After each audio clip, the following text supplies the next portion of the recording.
then in about 10:16, I think, is when second contact is everything you have to do is all with either eclipse glasses if you're ever looking at the sun, or through on the projection, or through the filtered lens or anything like that. And then you hit totality, which is second contact, when you can't see any more of the bright sun anymore. That's when you can take all of your glasses off and stuff, and then you've got 2 minutes that you can use to just see, just looking at the sun. And we'll talk about that in a minute. But then I'll try and remember and say, filters back on, because as it comes back out again, then your eye filter should go back on again, and then it just kind of reverses back the other direction.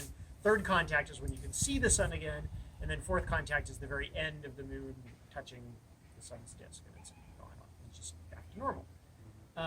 So around the time of totality, the most interesting things, as you're working your way in between first contact and second contact, the light, in some ways it's like, we could be 20% into the eclipse now, we wouldn't really notice it, because it's just kind of like having high clouds and you're not really noticing anything, except for the fact that if you're looking, you can tell. But one of the things that people will do is, like, if you look at the little spots on the ground, like that have just come through the trees here, or I think that tree will be great, this dogwood over there, is you get, it just creates like a little mini pinhole camera. You can also do that with your hands, and you're actually creating little images of the sun on the ground.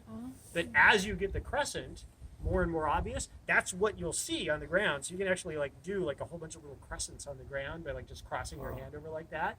Or if you go over and you look underneath the tree and you see the sun coming through the shade of the tree, every little tiny hole that's created by the leaves crossing over will do a little projection onto the ground. And when you're doing it with kids, if you get a piece of paper, you can even punch out little designs, a little bunny rabbit or a peace symbol or something with pinholes, and then it'll project onto the ground with the crescents of the eclipse. Or the holes in a colander will do it too. Yeah, right. Holes in a colander. just anything like that will work. Those. And that gets even more dramatic the closer you get to second contact, because that crescent becomes that much more dramatic. What do you call that? What's that? What do you call that? It's just the projection, just pinhole projection on the ground. Camera obscura. Yeah, right. There you go. Okay, so then, I'd say that everything really interesting happens within 2 minutes of totality, through totality, and then 2 minutes on the other side of totality. So the main thing is sort of so as the moon gets closer to the edge, and the moon's going to kind of come in from the top right, just from our perspective, and cross over. So the very last bit will be the bottom left. And as it gets closer and closer to the edge, once we're within a couple of tenths of a percent of the moon having covered up the entire sun, it'll just be like you've got a pinhole sun almost. That's all that's left. And so there'll be a very, very bright spot, but you'll just start to be able to see the corona around the edges of the sun. So that's when you get what they call the diamond ring effect, because it looks like, and this is where, it's technically the sun's still there, so you should really still have your glasses on, but it's kind of tempting to just kind of look, because you're within seconds of totality at that point. And as an official optometrist, I will recommend that you keep your glasses on at all times with the sun. But the diamond ring effect, to get the edge, you kind of have to be able to see, because you can't see, with the glasses on, you can't see anything except the sun itself.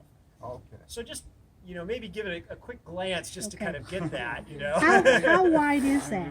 Well, so the diamond ring is really just around the edge of the sun, and because you're still seeing the photosphere of the sun, the really bright part of the sun, you can't really see the full corona yet, the full extent of it. But it'll be 360. Yeah, it'll be 360 degrees except for the one spot where the sun still is. Right. Now, as the moon gets even closer, and another thing. Okay, so as the moon gets even closer, what ends up happening is that even at the remaining arc of the sun, you're going to get peaks on the moon will be covering it up altogether. So you're actually getting a broken up edge, so that instead of it just being the sun and then the moon, it's sun, mountain on the moon, valley on the moon where you can see the sun through it, mountain on the moon. And so what it's called Bailey's beads, because as the moon moves and as the different heights of the things on the moon cover up the edge of the sun, it starts to break up, and so it almost like breaks up into like little strings of pearls, and it just completely depends on sort of what the profile of the moon is as it's covering it up at that point in time. How interesting. Yeah, how interesting it gets and like how much it changes as it gets its way into totality. But so you get those Bailey's beads, and then finally that's gone completely, and then you can look for the photosphere of the sun, which is sort of a reddish edge to the sun that's just like right outside the chromosphere of the sun. So it's sort of a very reddish sort of an edge to it. And if there are any prominences on the sun, so basically these big loops of hot gas, you'll see those initially on the part that's just getting covered up, but as the moon continues to move, you'll start to see them around the edges of the rest of the sun. And just they look like little flames around the outer edges of the sun. But this is all naked eye now because the moon's completely covering it up. So you can look for those prominences around the edge. And then the other thing that you'll see is the corona. We're in a period now where the sun's not that bright. Not that active, but so the corona won't be really large, but basically what you should be able to see, as long as we don't have too much in the way of high clouds, is sort of this almost a milky white kind of streamers coming out of the sun. It's just very hot gas that are following the sun's magnetic lines out away from the sun, and so it just kind of fades away out towards the edges of the sun along the way.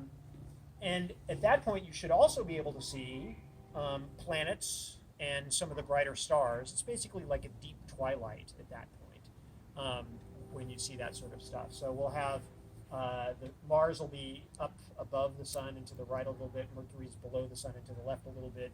Venus is going to be pretty bright over to the right. Regulus is a pretty bright star that should be immediately to the left of the sun. So we should see those stars and planets as well. And then basically everything will reverse the opposite direction. We'll get photosphere, Bailey's beads, diamond ring effect reappearing at the top right because the moon's continuing to move in its orbit this way as it goes around in its orbit. And then we're back to the regular spot. So it'll be the beginning and the end. You'll get those interesting effects. Okay. Yeah, right. And so it's really kind of most of that stuff. So there's two other things to watch for. I don't know that we're going to get it here, but we might, especially if we have something in the way of the high clouds. As we get close to totality itself, you may be able to notice if we have high clouds or a little bit of haze, almost this wall of the actual moon shadow kind of coming at you, but sort of as quick as you notice it, it's passed because it's moving, at 1,000+ miles an hour as it's going by. So you may actually see a little bit of that. The other thing, and we'll just kind of drape this somewhere in the sheet, is you get what they call shadow bands. I don't remember seeing them in Aruba when we were there last time. I've seen some videos of them, but it's almost like the reflections of light off of a pond that has some ripples on it or something. Yeah. But you get sort of a shimmer as it's basically because you just got a little slit of sunlight coming around the edge of the moon, passing through the atmosphere that has a lot of waves in it.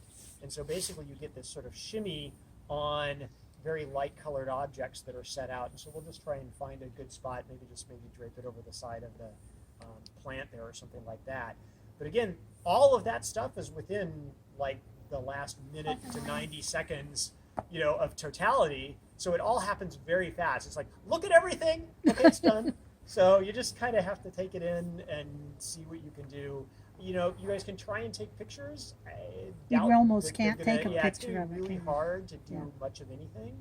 But if you do, try and get pictures of, like people looking at it. Because you might get the corona, you'll be able to get that to some degree with just smartphones and some of the other photos. That's when all the camera lens filters can come off and stuff during totality.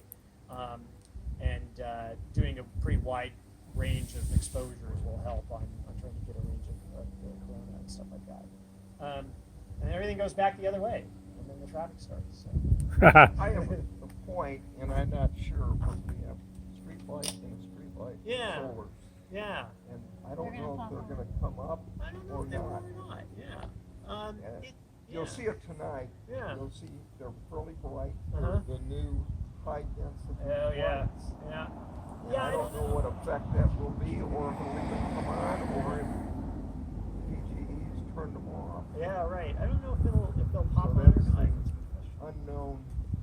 probably depends on whatever the integration rate is of whatever the Right. photo sensor is up there. If it's 2 minutes long, they'll be like, oh, it's fine. But if you're back there, you wouldn't get as much of Mhm. a shadow, Mhm. but I don't Yeah. know, you know. Yeah, no, it's a good We point. have no control over that. Yeah. We can't go to the What switch. about people like- shimmy up there and put This, Yeah, this put a- one put doesn't a, show as uh, much. Put a bright light inside of it. Yeah. That's what you want to do, right? put a There black you go. pillowcase Or just, around yeah. it. How about taking 2 flashlights? Yeah. Shine them up there. Climb the tree. Yeah. Yeah, so that's all. That's all the possibilities. But What it's- about the wildlife? Yeah, so you could try and watch. I mean, I was joking with these guys. It's like the cat'll probably sleep through it at our house. So I'm like, well, whatever, you know. And you can try and watch. Sometimes you will get, the temperature will drop. So that's what Right. we're noticing is the drop in temperature.